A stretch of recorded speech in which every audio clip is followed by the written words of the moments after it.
Capítulo 7. Uma obra-prima semanal. Vários pais de família têm motivos para se queixar de uma atividade profissional desproporcional que prejudica consideravelmente a sua ação no seio de seu lar. As reflexões que precedem lhe parecerão justas, sem dúvida, mas muito afastadas da realidade. Como poderiam eles realizar tão belo ideal em tais circunstâncias de vida? Tudo parece concorrer à sua volta contra o exercício normal da paternidade. Esta queixa é certamente justificada. No entanto, ela não corresponde exatamente à realidade. Pois entre não poder fazer tudo e não fazer nada, há uma terceira via, a de realizar tudo o que é possível, de se fazer dentro dos limites que nos são impostos pela providência. Se infelizmente os chefes de família não podem realizar plenamente sua missão junto de sua esposa e filhos, eles podem, sem dúvida alguma, fazê-lo parcialmente. É-lhes dado um dia da semana, de fato, no qual podem consagrar-se inteiramente à sua família. Domingo. Pois neste dia sagrado, o pai católico pode exercer plenamente a sua bela vocação e realizar uma obra-prima semanal de vida familiar e cristã. O domingo pode e deve ser um momento intenso da vida do pai. 4 aspectos deste dia privilegiado interessam especialmente ao pai de família. O domingo representa primeiramente uma ruptura na sequência dos dias de trabalho. Sobretudo é um dia sagrado e reservado a Deus e à contemplação.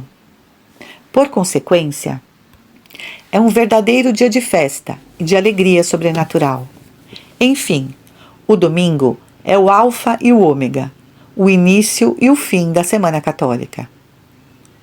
Uma ruptura na sequência dos dias. Os textos da Sagrada Escritura que falam do sabá ou do domingo ressaltam a vontade determinada de Deus. O Criador descansou no 7º dia. Abençoou e consagrou o sabá, atribuindo-lhe graças especiais, tornou este dia seu por excelência. Desde a ressurreição do Filho de Deus feito homem, o sabá cedeu lugar ao domingo, igualmente por uma decisão da providência. É, portanto, evidente que o bom Deus tomou posse do 7º dia da semana, que o separou e o consagrou. Desta forma, por um decreto divino, este dia se tornou algo sagrado a um título muito especial, como é, por exemplo, o cálice após a consagração. Santificar o domingo significa, portanto, em primeiro lugar, fazer dele um dia totalmente diferente dos outros dias da semana, retirá-lo, de certa forma, da utilização profana para dar-lhe uma nota própria. Isso cabe, em grande parte, ao chefe da família. Como se dará ao dia do Senhor seu caráter especial, esse cheiro de domingo de manhã, do qual fala Chesterton com humor e que contrasta tanto com os outros dias? Eis alguns exemplos. A semana foi barulhenta? Faremos do domingo um tempo de silêncio. Foi agitada e tensa? Faremos do domingo um oásis de paz e de tranquilidade. Passou-se em um movimento incessante e em viagens intermináveis? Estabelecer-nos-emos propositalmente na imobilidade. O trabalho nos impôs a utilização contínua do computador e dos meios de comunicação? Faremos calar radicalmente estas flautas encantadas que lisonjeiam a curiosidade doentia e enfraquecem o caráter. Além disso, de uma maneira muito prática, nossos antepassados haviam compreendido que para realizar uma ruptura verdadeira dos outros dias da semana, era preciso realizá-lo na véspera, à noite. Em algumas regiões da Áustria, ainda hoje, os sinos das pequenas cidades repicam com veemência às 16 horas do sábado. Alguns lugares na Suíça o fazem às 19 e na Alemanha às 17, para indicar aos habitantes que o domingo vai começar em breve e que é preciso guardar suas ferramentas do trabalho e preparar o grande evento semanal que se aproxima. A experiência mostra que a maneira de viver este fim de tarde de sábado é determinante para o sucesso do domingo familiar, que será assim verdadeiramente o dia do Senhor. A vida contemplativa. A nota mais característica do domingo é a da vida contemplativa. O livro do Gênesis o expressa em termos figurados e populares. Assim foram acabados o céu e a terra, e todos os seus ornatos. E Deus acabou no 7º dia a obra que tinha feito, e descansou no 7º dia de toda a obra que tinha feito.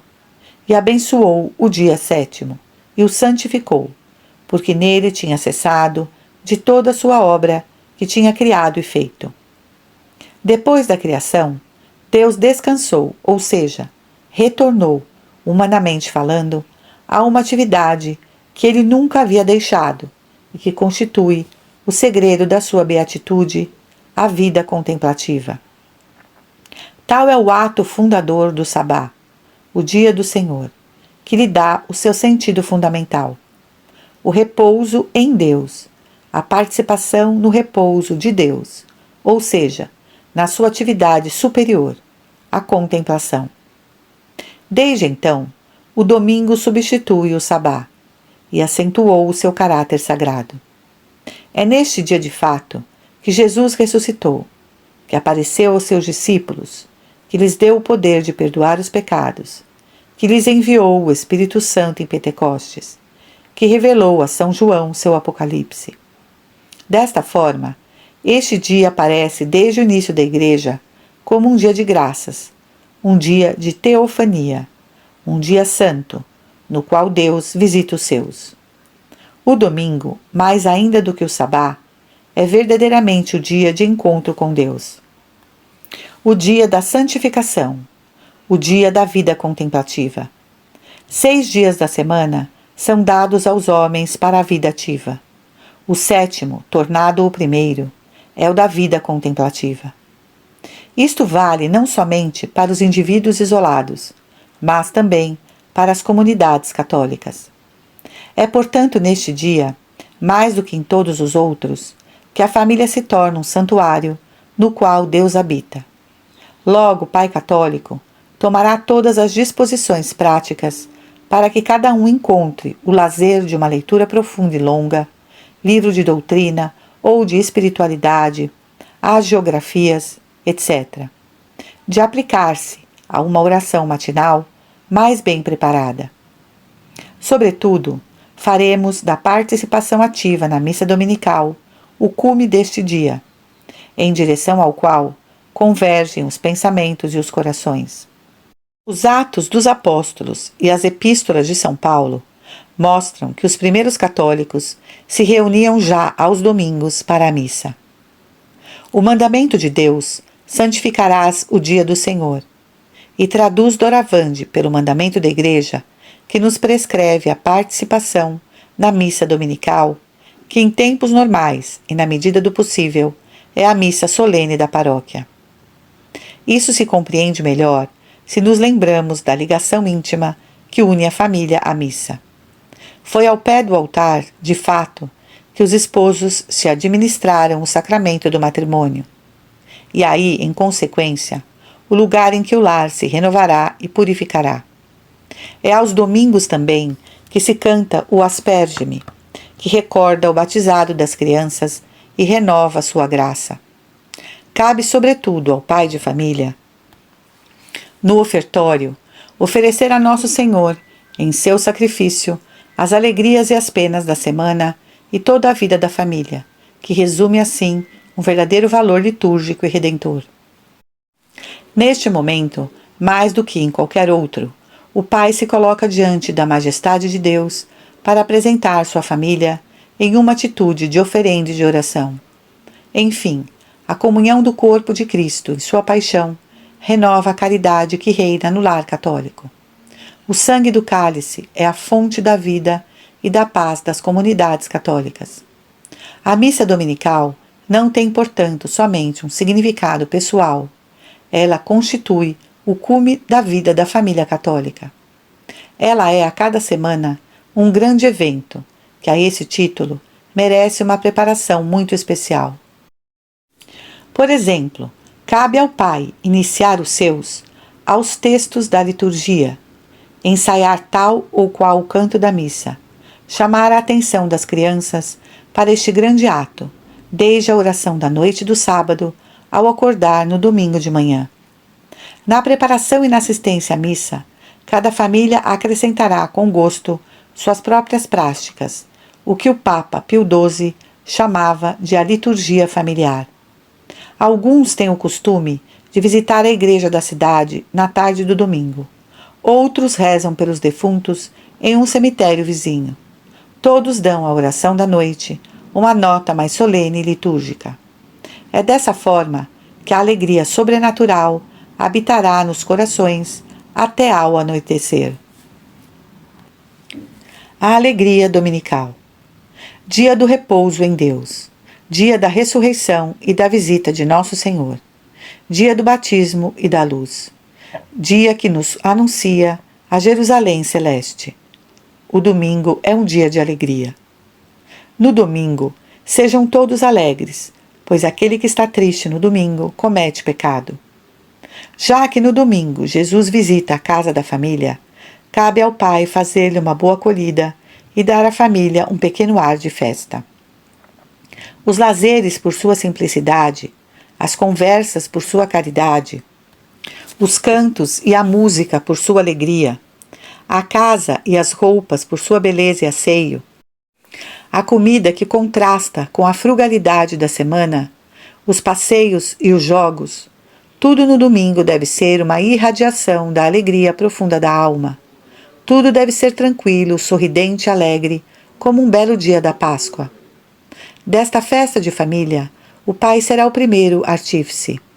Ele cuidará especialmente de aliviar sua esposa de algumas obrigações materiais e lhe consagrará mais tempo que de costume.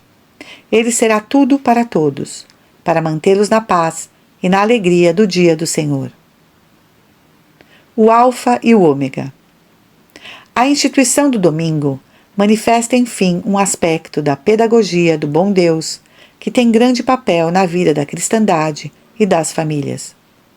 O dia da vida contemplativa, o dia de repouso em Deus, se encontra no início e no final da semana.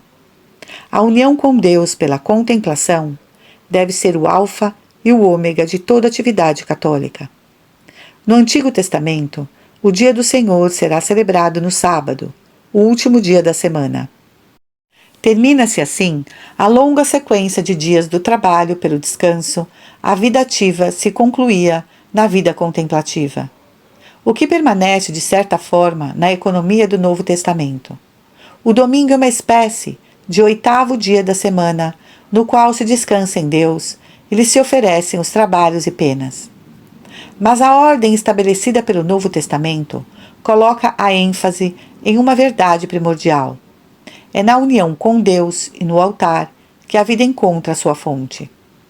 Pela vontade explícita de Deus, o dia do Senhor, o dia do reencontro com o Salvador ressuscitado, se torna o primeiro dia da semana. A vida contemplativa ultrapassa a vida ativa. Desse momento em diante, é do conhecimento íntimo e do amor de Deus que a alma retira sua força para trabalhar pelo reino de Deus ao longo de toda a semana. A atividade exterior passa a ser vista como a irradiação da vida de união com Deus. Ela se inicia e encontra sua beleza e sua fecundidade na união com Cristo ressuscitado. Agora tudo começa no coração de Deus, na intimidade com nosso Pai Celestial. Dessa forma, o domingo lembra a todos, de uma forma muito prática, que na vida católica tudo vem de Deus e tudo volta para Deus. Um domingo bem vivido é, portanto, como um sol que irradiará a sua graça e a sua verdade sobre todos os dias da semana, tanto para os indivíduos como para as famílias. É por essa razão que a santificação do domingo é exatamente o instrumento privilegiado do Pai Católico, principalmente se ele está ausente do lar durante a semana, para fazer reinar na família os costumes simples e alegres da cristandade, para formar em seu lar cristãos alegres e equilibrados. O domingo será, assim, a obra-prima semanal do chefe de família. O testemunho de uma criança confirmará estas poucas reflexões a respeito do domingo. Ele encorajará os pais católicos, ajudados por suas esposas, a fazer deste dia o cume da vida de família e do exercício da sua paternidade.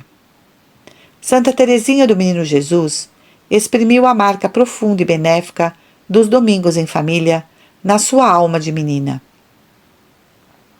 As festas, como esta palavra me traz lembranças.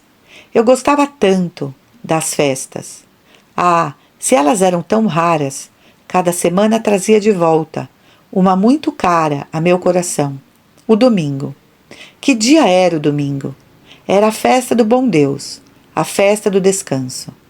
Este alegre dia, que passava tão rapidamente, tinha seu tom de melancolia. Eu me lembro que minha alegria era pura, até completas. Durante esse ofício, eu pensava que o dia de descanso iria terminar, que no dia seguinte teria que recomeçar a vida, trabalhar, aprender as lições, e meu coração sentia o exílio da terra. Eu suspirava pelo descanso eterno do céu, o domingo sem pôr do sol da pátria. Conclusão. Uma poesia do escritor argentino Angel L.M. Salvati, em honra de seu pai, concluirá com alegria estas poucas reflexões sobre a paternidade católica. Possa toda criança católica recitar essas estrofes sem mentir. Meu pai, vós me transmitistes uma herança sem igual, e o que outrora construístes na fé jamais se perderá. Permaneceis presente em cada hora de minha vida. Vosso exemplo, para sempre, será meu ideal. Ensinaste-me a ser um homem, nada mais, nada menos. Ensinaste-me a respeitar o divino e o humano. Éreis vós quem abençoava o pão de cada dia, que distribuíeis generosamente de vossas mãos. Toda a vossa vida foi um culto ao bem, à paz e à beleza, a de um amigo de verdade, da alegria e da lealdade. Meu Pai, eu venero profundamente vossa vida sã e simples, vida austera e alegre, vida generosa e pura. Pai, que o Senhor vos abençoe, sobretudo, pela obra a mais excelente que fizestes, o feliz dia em que escolhestes minha mãe para ser vossa esposa. Apêndice. A autoridade, suprema manifestação do amor paterno. O que há de se tornar um dia esta criança? Os filhos são juncos agitados pelo vento. São flores, e basta um vento suave para roubar-lhes uma pétala de sua corola. São canteiros virgens, nos quais Deus jogou as sementes do bem, ameaçadas pelos sentidos e pensamentos do coração humano, inclinados ao mal desde a adolescência, pelo orgulho da vida e pela concupiscência dos olhos e do prazer. Quem fortalecerá esses juncos? Quem defenderá essas flores? Quem cultivará esses canteiros e fará germinar as sementes do bem, apesar das emboscadas do mal? Acima de tudo, a autoridade que rege a família e os filhos, vossa autoridade, ó pais. Filhos rebeldes de hoje. Pais e mães se queixam frequentemente nos dias de hoje por não mais conseguirem que seus filhos lhes obedeçam. Filhos pertinazes, que não escutam ninguém. Adolescentes que menosprezam qualquer guia. Meninos e meninas impacientes com todo conselho. Surdos a qualquer advertência. Ambiciosos de serem os primeiros nos jogos e nos concursos. Obstinados a fazerem o que lhes ocorre. Convencidos de serem os únicos a compreender as necessidades da vida moderna. Em suma, diga-se que a nova geração, à parte tantas belas e raras exceções, ordinariamente não está nem um pouco disposta a inclinar-se diante da autoridade do pai e da mãe. E qual a razão desta atitude rebelde? O que se alega, geralmente, é que, com frequência, hoje em dia, as crianças não têm mais o sentido da submissão, do respeito devido aos pais e às suas palavras. Na atmosfera de ardente orgulho juvenil na qual vivem, tudo tende a desprendê-los da deferência para com os pais e de fazê-la perder. Tudo o que veem e escutam à sua volta acaba por aumentar, inflamar, exasperar sua inclinação natural e, ainda não domada a independência, seu desprezo do passado, sua sede de futuro. Se nos dirigíssemos a crianças ou jovens, nosso objetivo seria o de examinar e o de pesar as causas desta falta de obediência e de sua amotinação. No entanto, referindo-nos, pelo contrário, a vós, jovens esposos, que terão de exercer em breve a autoridade paterna e materna, queremos chamar vossa atenção para um outro aspecto de uma questão muito importante. A autoridade eficaz. A autoridade eficaz. O exercício normal da autoridade não depende somente dos que devem obedecer, mas também, e em grande parte, daqueles que devem comandar.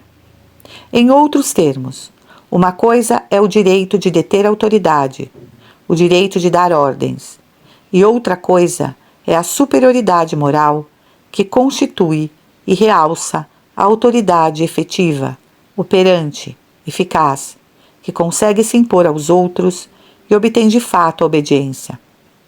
O primeiro direito vos é conferido por Deus, no próprio ato que vos torna pai e mãe. A segunda prerrogativa é necessário adquiri-la e conservá-la. Ela pode tanto se perder como pode crescer. No entanto, o direito de comandar seus filhos obterá muito pouco resultado se não for acompanhado desse poder e dessa autoridade pessoal sobre eles, que vos assegurará uma obediência verdadeira. Como, porque sabe a arte, podereis, portanto, adquirir, conservar, aumentar tal poder moral? Deus concede a alguns o dom natural da liderança, o dom de saber impor aos outros a sua própria vontade. É um dom precioso. Ele reside inteiramente no espírito, ou em grande parte na pessoa, no comportamento, na palavra, no olhar, no rosto. É muitas vezes difícil dizer, mas é ao mesmo tempo um dom temível. Se vós o tendes, não abuseis dele na relação com seus filhos.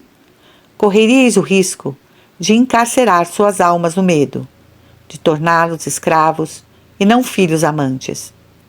Moderai essa força pela efusão de um amor que responde ao afeto deles, por uma bondade doce, paciente, imediata e encorajadora. Escutai o grande apóstolo São Paulo que vos exorta. Pais, não provoqueis a indignação a vossos filhos, para que se não tornem pusilâmines. Pai, lembrai-vos de que o rigor merece um elogio apenas quando o coração é doce. O domínio de si. Associar a doçura à autoridade é vencer e triunfar nesta luta na qual engajais vosso papel de pais. No mais, para todos os que comandam, a condição fundamental para um domínio benéfico sobre a vontade do outro é o domínio sobre si mesmo e sobre suas próprias paixões e impressões. Qualquer que seja a autoridade, só será forte e respeitada quando os espíritos dos subordinados a sentirem dirigida em seus movimentos pela razão, pela fé, pelo sentimento do dever. Pois então, os subordinados sentem igualmente que seu dever deve corresponder àquele da autoridade. Se as ordens que derdes aos vossos filhos e as reprovações que lhes fizerdes procederem de impressões do momento, de movimentos de impaciência, de imaginações, ou de sentimentos cegos ou irrefletidos, essas ordens serão, na maioria das vezes, arbitrárias, incoerentes, até mesmo injustas e inoportunas. Hoje sereis para essas pobres crianças uma exigência pouco razoável de uma severidade inexorável. Amanhã aceitareis tudo. Começareis recusando tudo, e no momento seguinte, cansados de seus choros e birras, conceder-lhes-eis, com demonstração de carinho, com pressa de encerrar de uma vez por todas uma cena que vos irrita os nervos. Por que, então, não sabeis dominar os movimentos de vosso humor, colocar um freio em vossos caprichos, conduzir-vos a vós próprios, agora que comeceis a conduzir os vossos filhos?